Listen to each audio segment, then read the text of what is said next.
देश के सियासी हलचल की खबर पे तो हमारी नजर बनी है, लेकिन कुछ और भी तस्वीरें सामने आ रही हैं, वो आपको दिखाते हैं। राफेल के उड़ान की पहली तस्वीर ये हम आपको दिखा रहे हैं।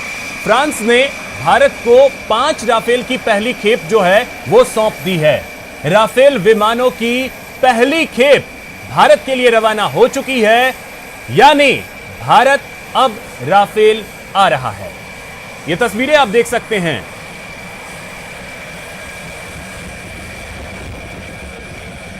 ये तस्वीरें तब की हैं जब भारत को राफेल का पहला खेप सौंपा गया फ्रांस की तरफ से। उसके बाद राफेल ने उड़ान भरी। ये तस्वीरें आप देख पा रहे हैं, देखिए राफेल ने उड़ान भरी। ये पहली तस्वीर जो है वो सामने आई राफेल के उड़ान की, और ये भारत के लिए राफेल ने उड़ान भरी है। तो अब देखिए जो जानकारी है उसके हिसाब से 29 जुलाई यानी परसों का दिन जब राफेल भारत की धरती पर लैंड करेगा, और अंबाला एयरबेस पर 29 जुलाई को राफेल की लैंडिंग होनी है। यह तस्वीर हम आपको दिखा रहे हैं राफेल के उड़ान की, जब इसने भारत के लिए उड़ान भरी।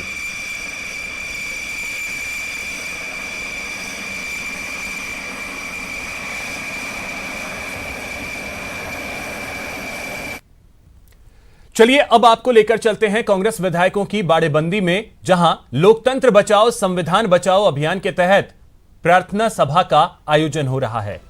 प्रार्थना सभा में सीएम अशोक गहलोत, प्रभारी अविनाश पांडे, पीसीसी चीफ गोविंद सिंह डोटासरा सहित कई वरिष्ठ कांग्रेसी नेता मौजूद हैं।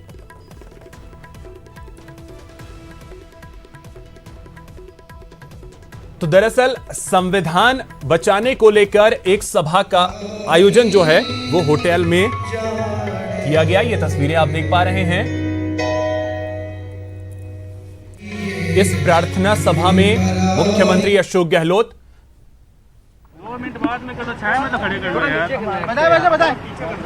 मैं विधानसभा सचिव महोदय के कमरे में धरने में बैठा था, क्योंकि वहाँ का मेरे को कॉपी देने में आनाकानी हो रही थी। और माननीय जो सचिव महोदय आए उन्होंने मेरे को और कॉपी उपलब्ध करवाई है। डिटेल कॉपी आदेश की वो शाम तक उपलब्ध कराएंगे। अभी उन्होंने जो मेरे को सूचना दी थी डाक से, उसकी कॉपी उपलब्ध करवाई है। डाक से मुझे किसी प्रकार की सूचना नहीं मिली थी, पर उन्होंने कहा हमने डाक से उपलब्ध करवाई है, पर वो एक कॉपी उन्होंने दी है। उससे मेरा पर्पज सोल्व नहीं होता है, परंतु उन्होंने मुझे कहा है कि हम शाम तक आपको किसी भी कीमत पर जो डिटेल आदेश की कॉपी दे देंगे। तो एक जो कॉपी क्या मांग क्या है आपने उसमें जो देने की थी, सिर्फ कॉपी की या एक तरफा फैसले? मेरे को आदेश की कॉपी ही चाहिए थी जी, पर वो जो मूल आदेश की कॉपी अभी शाम तक देंगे। पर जो मेरे को सूचना दी थी उन्होंने वो दीदी को ईमेल से दी है, तो ईमेल से मुझे वो सूचना प्राप्त हो गई है। नहीं, आपको लगता है कि कार्रवाई एक तरफा हुई है इसलिए खारिज कर दी और विस्तृत आदेश बाद में आएगा और संक्षिप्त आदेश दोनों तरह के आते हैं क्या? यही मेरे समझ में नहीं आ रहा है, ये मेरे भी समझ में नहीं आ रहा है जो आप कह रहे हैं। परंतु मुझे विस्तृत जो आदेश दिया है उन्होंने उसकी कॉपी देना चाहिए था, लेकिन अभी तक उपलब्ध नहीं करवाई है। और माननीय सचिव महोदय ने मेरे से आग्रह किया है कि हम शाम तक इसको उपलब्ध करवा देंगे। क्या आपको ऐसी जानकारी मिली है कि कार्रवाई जो भी हुई है एक तरफा हुई है, इसलिए आप कॉपी ले रहे हैं? मैं एक तरफा इसलिए मानता हूँ क्योंकि मेरे को सुना ही नहीं गया, न मेरे को उपस्थित होने के लिए किसी प्रकार का नोटिस दिया गया कि भाई आपकी सुनवाई कर रहे हैं, आप आइए। मुझे किसी भी प्रकार का अवसर नहीं दिया गया कि मैं अपनी बात को रख सकूं, और उसके बावजूद उन्होंने उसको निस्तारित कर दिया। तो एक तरफा निर्णय किया है, इसका अर्थ है कि मेरे को निरस्त कर दिया। जो प्रारंभिक उन्होंने मेरे को सूचना दी है उसमें कहा गया है कि हमने आपके आदेश, आपकी जो अपील थी उसको निरस्त कर दिया गया है। आज हाईकोर्ट में भी आपने याचिका लगाई है? हाईकोर्ट में याचिका लगाई हुई है, अभी हाईकोर्ट में आज ही सुनवाई होने वाली है। तो ये कॉपी आप उस पर लगाएंगे जो यहाँ पर निरस्त की गई है, क्या कारण रहा? ये इस संबंध में मेरे जो विधि वेता है, हमारे वकील है, उनसे बातचीत करके और यदि आवश्यक हुआ तो लगाएंगे। ठीक है। ये कहना है मदन दिलावर जी का निश्चित तौर पर जो धरने पे धरने तोड़ रहे हैं, लेकिन वो कॉपी न चल गई है, निर्णय की वो केवल एक पेज में की गई है। मदन दिलावर बीजेपी के विधायक, उन्हें आप सुन रहे थे, विधानसभा के अंदर धरने पर बैठ गए थे और उन्हें एक कॉपी चाहिए, वो कॉपी जिसकी याचिका उन्होंने लगाई थी और उस पर उनका यह कहना है कि कार्रवाई कर दी गई, लेकिन एक तरफा कार्रवाई है।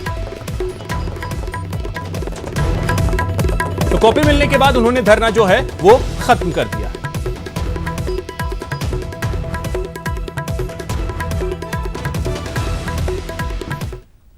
तो चलिए, हमारे साथ खास मेहमान लगातार जुड़े हुए हैं। पंकज जोशी जी बीजेपी से, सत्येंद्र भारद्वाज जी कांग्रेस से और एके जैन साहब जो कि वकील हैं। पंकज जोशी जी, सबसे पहले मैं आपके पास आ रहा हूं। अभी अभी सतीश पूनिया को आपने भी सुना होगा, हमने भी सुना। उनका यह कहना है कि विधानसभा का सत्र बुलाने का मकसद यह है कि उन 19 विधायकों पर पार्टी कार्रवाई करे। दिक्कत क्या है आपको इन चीजों से? अगर विधानसभा का सत्र बुलाने को लेकर के प्रयास किए जा रहे हैं तो फिर बीजेपी को परेशानी क्यों हो रही है विधानसभा के सत्र से? वहीं दूसरी तरफ मदन दिलावर जो है वो धरने पर बैठे हैं। भाई, बीजेपी को कोई परेशानी नहीं। देखिए, मैं कह रहा हूं बीजेपी को कोई परेशानी नहीं है और ना ही भारतीय जनता पार्टी किसी संवैधानिक संस्था के सामने गई। लेकिन बात इन चीज़ों की है कि जब राजनीतिक इस तरीके की बनती है कि राजनीति में इस तरीके की जो सुचिता की बात करने वाले लोग जो हैं इस तरीके की बात करते हैं, तो निश्चित रूप से देखिए फिर जो है चाहे विपक्ष का दायित्व हो चाहे वो हो, तो हम इसलिए इसको दायित्व को निर्वहन कर रहे हैं।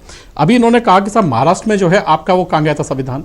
अब आप महाराष्ट्र की बात है, मैं इनको जवाब देता हूं महाराष्ट्र के ऊपर ही कि आप जो लोग जो हैं बात करते थे कि साहब विचारधारा की बात करते हैं कि साहब ये विचारधारा ये हमारी वो हमारी, मैं कह रहा हूं कि वहां जो है केरल में आपकी विचारधारा वामपंथियों के साथ रहती है और जो है महाराष्ट्र में आपकी विचारधारा जो है शिवसेना के साथ है। कौन सी विचारधारा है दोनों, ये आप खुद स्वयं जानते हैं। दूसरी बात इन्होंने कहा कि मध्य प्रदेश में कहा, मध्य प्रदेश में भाई क्या हुआ, मध्य प्रदेश में आपके यहां फूट पड़ी है क्या हुआ? उसके बाद चलो मान लिया कि आपने कहा सरकार के, लेकिन उसकी सरकार के बाद कितने लोग जो है भारतीय जनता, पिछले 1 महीने के अंदर 4 विधायक जो है छोड़ करके भारतीय जनता पार्टी में आए। उनको तो कोई शासन का लोभ नहीं था भाई, उनका तो कोई नहीं था। लेकिन जिसको ये लग रहा है पंकज जोशी जी, देखिए मेरा सवाल ये आप नहीं संभाल पा रहे हैं। नहीं, पंकज जोशी जी आपने हर चीज का तो जवाब दिया, लेकिन मेरा सवाल ये है कि क्या बीजेपी को इस बात से दिक्कत है अगर विधानसभा का सत्र बुलाया जाता है तो? नहीं, हमें दिक्कत नहीं है, लेकिन दिक्कत में इस चीज ये है कि सीधा सीधा लिखें कि हाँ हमें बहुमत साबित करना है, हम बुलाना चाहते हैं, ये करें। दूसरा, यदि आप देखें कि जब कोर्ट ने कहा है कि आप उनको अयोग्य घोषित नहीं कर सकते और आप स्वयं ने कहा कि वो लोग जो है उन विधायकों को अयोग्य घोषित करना चाहते हैं, मुझे बताइए जनतंत्र के अंदर सब लोग चुन के आए हैं ना, और सबका दायित्व क्या है? और आप जाकर के जो है वहां बैठ करके जो है उन लोगों को अयोग्य घोषित कर दें, मतलब आप जनता के साथ चीट करना चाहें और फिर कहते हैं कि विपक्ष बोले नहीं, विपक्ष कुछ जो है इस पे जो है अपनी बात नहीं रखे। मुझे बताइए कहां की चीजें हैं? सत्येंद्र जी बताइए ये कहां की चीजें हैं? ये जो चीजें हैं कहीं ना कहीं आप चोरी छिपे जो है चोरी छिपे पीछे के रास्ते से आना चाहते हैं। ठीक है सत्येंद्र जी। अभिषेक जी, मैं कहना चाहूंगा, ठीक है, वो बिल्कुल उन्होंने जो सवाल उठाए हैं उसका जवाब आप दीजिएगा, लेकिन इसमें एक चीज और मैं आपसे पूछना चाहूंगा कि क्या ये वाकई में है कि सिर्फ और सिर्फ 19 विधायकों को अयोग्य घोषित करने के लिए ही विधानसभा सत्र आहूत करने की कोशिश चल रही है? अभिषेक जी, मैं कहना चाहता हूं कि पहली चीज तो ये विधानसभा सत्र बुलाने के पीछे इनको ये ऐसा क्यों लग रहा कि हम उनको अयोग्य घोषित करना चाह रहे हैं? ये इतने भविष्यवक्ता कहां से बन गए? इनको कहां से सपना आ गया कि हम उनको अयोग्य घोषित करना चाह रहे हैं? हम उनको अयोग्य घोषित नहीं करना चाह रहे हैं, मानेसर की बाड़ाबंदी और जो कैद है उससे मुक्त कराना चाह रहे हैं। क्या बात कर रहे हैं आप? इस पे क्यों नहीं बोलते? ये कैद जब किसने कैद किया है सर? जी सुनिए, आप अगर कहीं किसने कैद किया? बीजेपी ने कैद कर रखा है, खट्टर सरकार ने कैद कर रखा है, खट्टर सरकार ने वहां पैरा बिठा रखा है। एसओजी आज ही पेपर में आया सर, आज ही पेपर में आया, उनकी फोटो आई अपनी पत्नी और बच्चे के साथ। उनके मैं यहाँ बैठा हुआ हूँ, आइए। हम भी बैठे हुए हैं। बैठे तो नहीं, किसी को गिरफ्तार कर लो। बात बताइए, आप उनके क्यों वकील हो रहे हैं? आप उनके क्यों वकील हो रहे हैं? बिल्कुल हो रहे हो, आप हो रहे हो उनके वकील का। ऐसी कोई बात होगी तो हम करेंगे। हमने कब कहा उनको हम अयोग्य घोषित करेंगे? हमने कब कहा? आपको कहां से सपना आ गया आपको? अरे तो कमाल की बात है, ये चीज बात का लिखित में चाहते हैं, आपको लिखित में मांगने का? किस बात के अरे लिखित भाई में? गवर्नर साहब ने मांगे अरे तो उस पे बहस करवा रहे हैं, हम भैया, थोड़ी कह रहे हैं पंकज भाई। जी क्या लिखित हमने में कहा मांगना लिखित चाह रहे हो? आपको। कम विधानसभा के अंदर क्या करेंगे ये आप मांगना चाह रहे हो? नहीं, तो सदन पर बताएंगे हम क्या करेंगे। अरे क्या नहीं, बात ऐसे कोई बताएंगे सोच कि कैसे सदन चाहता है? की जो अरे सदन क्या बुला- आपको सदन कहां से बुलाता था? सपना आ गया कि हम उनको एक घोषित करना चाह रहे नहीं, हैं? मतलब कोई विपक्ष वाला अरे कोई- आपको विपक्ष कहां वाले से कोई सपना आ प्रेस गया? बैठेंगे भाई? मैं बिना सतीश चुनाव पूनिया बैठेंगे जी विपक्ष वाले। मैं सतीश आपको पूनिया क्या- जी कटारा मुझे और दिख गया? आप पूछना चाहता हूं आपको कहां से सपना आ गया हम उनको एक घोषित करना चाहते हैं? आपके पास ठीक है, नहीं, मेरा सवाल आपसे सत्येंद्र जी, हमारे साथ एक चीज देखिए, कैद से मुक्त कराना सत्येंद्र चाहते जी हैं। एक चीज सत्येंद्र जी एक चीज, जी अगर कांग्रेस के 19 विधायकों को खट्टर सरकार ने बंधक बनाया हुआ है, कांग्रेस ने कोई एफआईआर कहीं दर्ज करवाई कि हमारे 19 विधायकों को कैद किया गया है? कोई एफआईआर कहीं कोई कंप्लेन किया गया है? कंप्लेंट तो जब करें ना कोई सुने वहां पे कट्टर सरकार के अंदर एसओजी वहां पे जाती है, एसओजी जाके कोई बयान लेना चाहती किसी से, क्यों नहीं है? वहां की हरियाणा पुलिस उनको सहयोग करती है। क्यों ऐसा हुआ? कभी किसी आपराधिक मामले को लेके हरियाणा की पुलिस या राजस्थान के अंदर आएगी, क्या राजस्थान पुलिस सहयोग नहीं करेगी? सहयोग बिल्कुल करेगी। एसओजी को वहां सहयोग मिलना चाहिए था और पीछे के गेट से क्यों निकाल दिया? क्या जरूरत थी वहां पे पीछे के गेट से निकालने की उनको? इनकी जो इच्छा शक्ति है वो राजस्थान में लोकप्रिय जो अशोक गहलोत जी की सरकार है, जो राजस्थान की जनता ने चुनी है, उसको गिराने का इनका एक उद्देश्य है। ठीक है, अगर मैं ये बताना ठीक चाह रहा है। हूं अब ये जो गंभीर आरोप आपने लगाया कि खट्टर सरकार ने कैद किया हुआ है, इसका जल्दी से पंकज जी इसका जवाब दे दीजिए, फिर मैं एके जैन साहब के पास एक सवाल के साथ जाऊंगा। जल्दी से इसका जवाब दे दीजिए। देखिए मैं इतना से जवाब देता हूं कि एके जैन साहब खुद विधि व्यक्ता हैं। जब कोई पुलिस जो है आम आदमी की भी कोई सुनती नहीं है या पुलिस नहीं करती एफआईआर, तो 156 के अंदर जो है कोर्ट में जाकर के एफआईआर लॉन्च हो जाती है और कहीं के भी न्यायालय चल जाता है। न्यायालय में अभी भी यदि न्यायालय पे आपको विश्वास है तो 156 में चले जाइए, नहीं है तो मुझे बताइए कहां गए, कहां आपकी रिजेक्ट कर दी न्यायालय ने, ये बता दें पंकज जी। अब ये बता देंगे आराम से। न्यायालय में भी जाएंगे और वक्त आएगा जब जाएंगे। जब आप विधानसभा का सत्र बुलाने के लिए गवर्नर साहब पे प्रेशर डालिएगा भी, तो आप विधानसभा का सत्र बुलाने में हमारा सहयोग करिए। आप विधानसभा का सत्र बुलाने में हमारा सहयोग करिए। कमाल की बात कर रहे हो पंकज जी, कमाल की बात कर रहे हो। मैं एक बात कहता हूं, मैं पुनः इनसे प्रश्न कर रहा हूं, इनके पूरे नेतृत्व से प्रश्न कर रहा हूं कि इनको कहां से सपना आ गया कि हम उनको आयोग घोषित करना चाह रहे हैं? ये क्यों वकालत कर रहे हैं? अरे कमाल की बात कर रहे हो। अरे फालतू की बात बता देंगे भाई, चलो जैन साहब बता देंगे, जैन साहब भी बता देंगे। कहीं कहीं कहीं हमने लिख के दिया है क्या उनको? ये बता देंगे साहब नहीं निकालेंगे, लिख के दे दें कि हम नहीं निकालेंगे। आपको नोटिस करने वाले आपको मैं कह रहा हूं, आप किसको क्या करोगे? मैं पूछ रहा हूं रख करके गोली क्यों चला रहे हैं सर? जैन साहब के कंधे पे गोली रख करके क्यों चला रहे हैं? अपनी अपनी बंदूक से अपनी अपनी गोलियां चलाएं। एके जैन साहब मैं अब आपके पास आ रहा हूं। ठीक है सर, अब मैं एके जैन साहब आपके पास आ रहा हूं। अब देखिए बताएंगे, ठीक है एके जैन साहब मैं आपके पास आ रहा हूं। अब देखिए चीजें ठीक है पंकज जी और सत्येंद्र जी, ठीक है एके जैन साहब आपके पास आ रहा हूं मैं। अगर आपसे बसपा के मामले में अगर मैं आपसे समझूं, देखिए जो चीजें हैं वो तो आपने बड़े ही डिटेल से चीजें एक एक बताई, लेकिन इसमें एक और बात यह कही गई है कि अगर इन सभी 6 विधायकों ने इस्तीफा दिया होता और इस्तीफा अपनी पार्टी में दे करके उसके बाद अगर कांग्रेस का दामन इन्होंने थामा होता तो शायद वो सही तरीका हो सकता था। उन्होंने इस्तीफा नहीं दिया और डायरेक्ट वो पार्टी ज्वाइन कर चुके हैं। हालांकि ज्वाइनिंग के वक्त भी बहुत सारी चीजें चली थी, बहुत लंबा वक्त लगा था, तब जाकर के इन्हें कांग्रेस की सदस्यता मिली थी। क्या ऐसा है कि इस्तीफा देकर के ही इन्हें जाना चाहिए था? देखिए, अगर ये इस्तीफा देकर जाते तो इनकी सदस्यता चली जाती, क्योंकि पार्टी छोड़ने के बाद अगर आप दूसरी पार्टी को ज्वाइन करते हैं तो आपकी सदस्यता समाप्त हो जाती है। ये विधिक प्रावधान है। इसके लिए इन्होंने ये दूसरा रास्ता निकाला कि बसपा का विलय राजस्थान में विधायक दल के माध्यम से कांग्रेस के अंदर कर लिया, और जिसकी विधिकता अभी तक कहीं से तय नहीं हुई है। स्पीकर ने जरूर ये मान लिया है, हालांकि वो आदेश अभी तक सामने नहीं आया है कि पूरा डिटेल आदेश क्या है, कि स्पीकर ने ये मान लिया है कि नहीं, बसपा का राजस्थान में विलय कांग्रेस के अंदर हो चुका है। इसका मतलब दूसरे शब्दों में ये माने हम, विभाजन नहीं हुआ है बल्कि विलय हुआ है, तो इसका मतलब हम ये माने कि आज की डेट में राजस्थान में बसपा नहीं है, बसपा का कोई विभाजन नहीं हुआ है, इसलिए कोई मूल पार्टी में रहने वाले लोग नहीं है और बसपा राजस्थान में समाप्त हो चुकी है। अगर ऐसी स्थिति होती है तो फिर बसपा का राजस्थान में चुनाव चिन्ह जब्त होना चाहिए था। चुनाव आयोग को ये मानना चाहिए था कि राजस्थान में बसपा समाप्त हो गई है। परंतु दूसरा प्रश्न है, बसपा राष्ट्रीय पार्टी है। अगर एक राष्ट्रीय पार्टी का किसी राज्य का विधायक दल किसी दूसरी पार्टी में सम्मिलित हो जाता है तो उसे उस पार्टी का विलय कैसे कहा जा सकता है? ये एक लीगल क्वेश्चन है जो कोर्ट में आंसर देना पड़ेगा कि क्या राष्ट्रीय पार्टी की राज्य यूनिट किसी दूसरी, राज्य यूनिट भी नहीं बल्कि राज्य का विधायक दल किसी दूसरी पार्टी के अंदर विलय करके ये कह सकता है कि हमारी पूरी पार्टी दूसरी पार्टी के अंदर शामिल हो गई है। ये क्योंकि अभी तक कहीं जुडिशियल डिसीजन इस पॉइंट पे नहीं हुआ है, इसलिए इस मामले की अभी बात बाकी है। परंतु क्योंकि अगर वो इस्तीफा देते और अपनी पार्टी छोड़ते तो जिस चुनी हुई पार्टी को अगर आप छोड़ते हो, वॉलंटरी लेफ्ट योर पार्टी, तो ये अपने तो आप एक में तरीके से ए.के. जैन साहब, अगर मैं एक आधार है। और यही सीधे शब्दों में ए.के. जैन साहब अगर मैं इसको समझूं तो अपनी विधायकी बचाने के लिए ये रास्ता जो है वो अपनाया गया है। निश्चित रूप से अपनी विधायकी बचाने के लिए और विधायकी के जो लाभ हैं वो लेते रहने के लिए ये रास्ता अपनाया गया है कि पार्टी का विलय कर दिया। क्योंकि बसपा का प्रदेश अध्यक्ष तो आज भी कोई और है, प्रदेश कार्यकारिणी कोई और है, नीचे तक विभाजन हुआ नहीं हुआ, तो ये एक बड़ा विधिक प्रश्न है। अगर ऐसे ही होने जैसे मध्य प्रदेश में हुआ, मध्य प्रदेश में समाजवादी पार्टी का एक विधायक था, उसका विलय कांग्रेस में कर दिया गया, तो क्या समाजवादी पार्टी समाप्त हो गई मध्य प्रदेश में? बिल्कुल नहीं। तो ये कुछ प्रश्न हैं जो रोकने के लिए राइडर बनाए गए हैं दल बदल को, उसके दूसरे रास्ते निकाले जा रहे हैं उसको लागू करने का।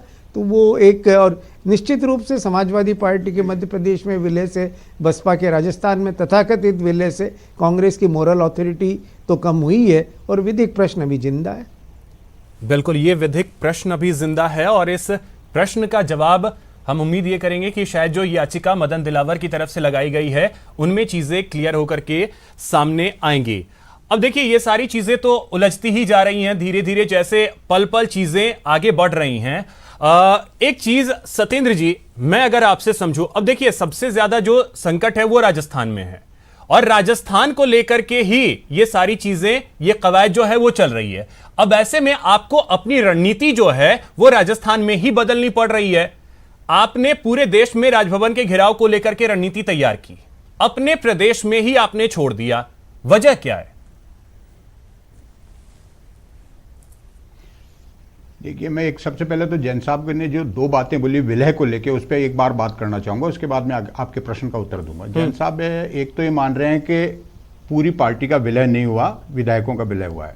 मैं समझता हूं ये दल बदल कानून है, इसके अंदर एक चीज को समझते हुए इस कानून को बनाया गया होगा कि पार्टी का विलय या जनप्रतिनिधियों का विलय। मैं समझता हूं इसमें जनप्रतिनिधियों को विलय को इसलिए 2/3 वो जो बोला गया था कि अगर 2/3 या पूर्ण विलय हो जाता तो वो विलय माना जाएगा, उस परिभाषा में माना जाएगा। अब मेरा ये मानना है कि अगर पार्टी के विलय की बात करें तो बसपा की कितनी मेंबरशिप है, कितनी मेंबरशिप इन विधायकों के साथ जाएगी, कितनी नहीं आएगी, उसका आकलन करना एक बहुत टीडियस जॉब होगा। तो मेरे ख्याल से इसके अंदर जो कानून बना ये क्वेश्चनेबल है और देखिए इसको लेकर के हाईकोर्ट में सुनवाई होगी, उसके बाद स्थिति स्पष्ट हो जाएगी। वो क्वेश्चनेबल है और वो स्थिति स्पष्ट हो जाएगी हाईकोर्ट में सुनवाई के बाद। मैं मेरा वर्जन दे रहा हूं, उसके पीछे मेरा जो सोच है वो आपके चैनल के माध्यम से जनता के सामने मैंने रखा है। पहली दूसरी चीज, आप कह रहे हैं कि राजस्थान के अंदर रणनीति क्यों बदली गई। आपका बिल्कुल प्रश्न ठीक है, मैं इस प्रश्न का सम्मान करता हूं। राजस्थान के अंदर जो हो रहा है वो पूरे देश को दिख रहा है।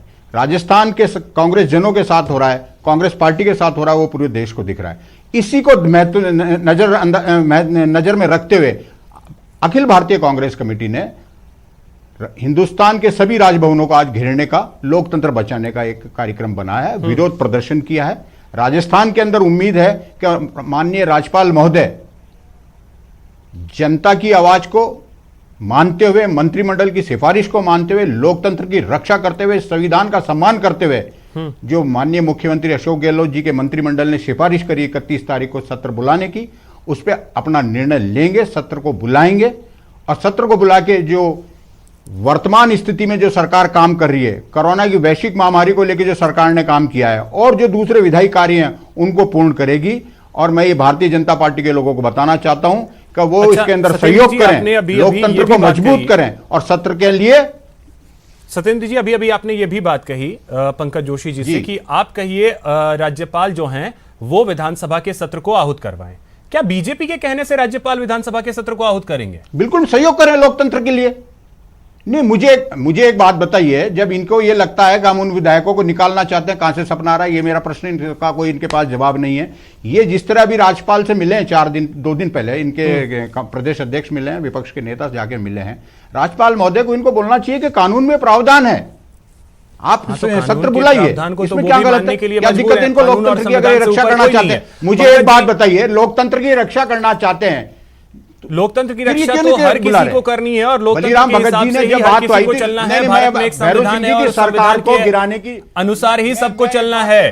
वो मैं हूं, आप हो, राज्यपाल हो, राष्ट्रपति हो, प्रधानमंत्री हो, हर किसी को, कांग्रेस पार्टी के पास जब राजस्थान के अंदर हर किसी को चलना पड़ेगा। पंकज जी, मैं आपके पास आना चाहता था लेकिन वक्त मेरे पास इतना ही है।